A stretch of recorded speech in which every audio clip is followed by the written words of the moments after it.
Moments after the Bondi terror attack, Arsen Ostrovsky was one of the survivors whose image was beamed around the world. This is it was a bloodbath. It was an absolute massacre. Well, it was literally millimeters between life and death. The bullet scraped my head to the bone. Arsen Ostrovsky has a large profile on X. As he lay on the grass in Archer Park, he sent this selfie to a friend who then posted it on the platform with his permission. The backlash was almost instant, users accusing him of faking his injuries in these images of tomato sauce bottles and this elaborate deepfake appearing to show him smiling, getting makeup done. Obviously went quite viral, but to then see that image within hours become the target of sickening vitriol, it was an incredibly jarring experience. It was dehumanizing. It was erasing what had happened to me. Did you ever find the source? No. What I do know is that it was allowed to proliferate unabated on some of the media platforms. Arsen Ostrovsky works for the Australia-Israel Jewish Affairs Council in Sydney and is a fierce defender of Israel. He was one of the witnesses in this round of hearings at the Antisemitism Royal Commission. You are an active participant in robust debate about issues affecting Jewish people online. I am indeed. You're no stranger to criticism of some of your posts. That is correct. Yeah. He told the Commission that he reported misinformation about him to the social media companies. He said Meta was the most responsive, the others did little or nothing.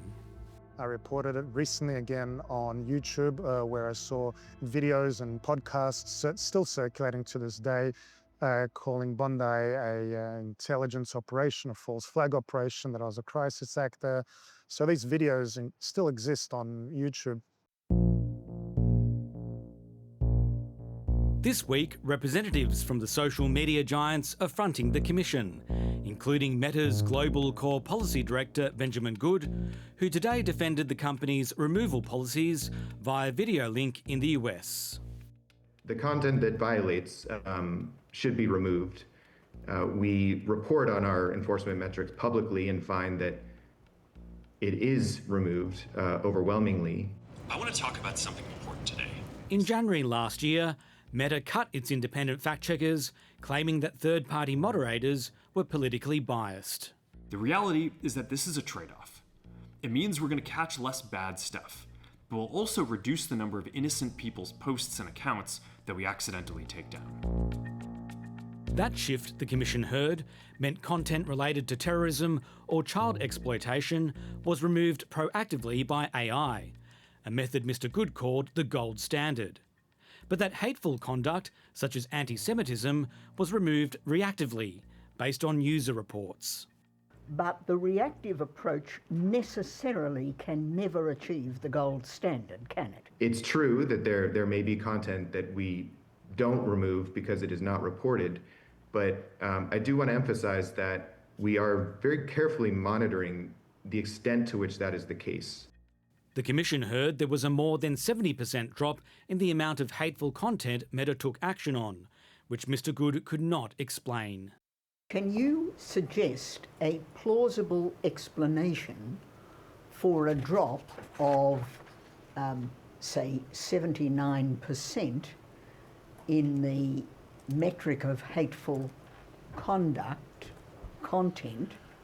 other than the announced change in the policy that occurred in late January 2025? I truly don't know, and I don't want to speculate. I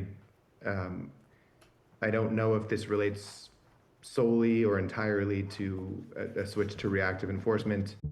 X is among the companies that is not cooperating with the Royal Commission. Last week, Australia's E-Safety Commissioner Julie Inman-Grant revealed that X had fought to keep gruesome content from the Bondi massacre on its platform. They said it's not any worse than you would see in a gore movie, and I said I can't think of anything more horrific for the family members and the Australian Jewish community.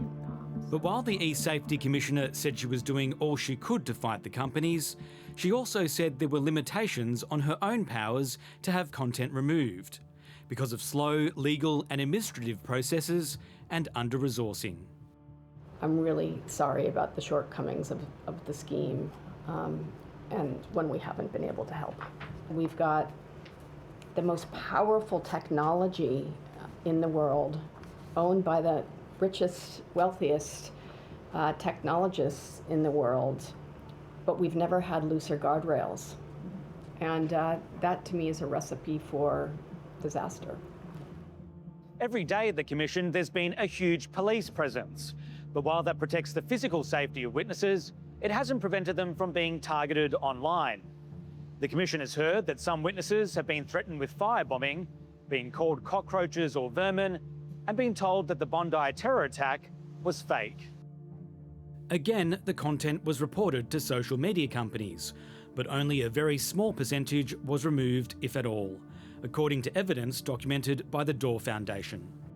It's clear that the platform response is entirely out of step with normal communal expectations of how people should treat one another. And I think it's fair to say that either the legislation or policies are not effective or are not being effectively enforced.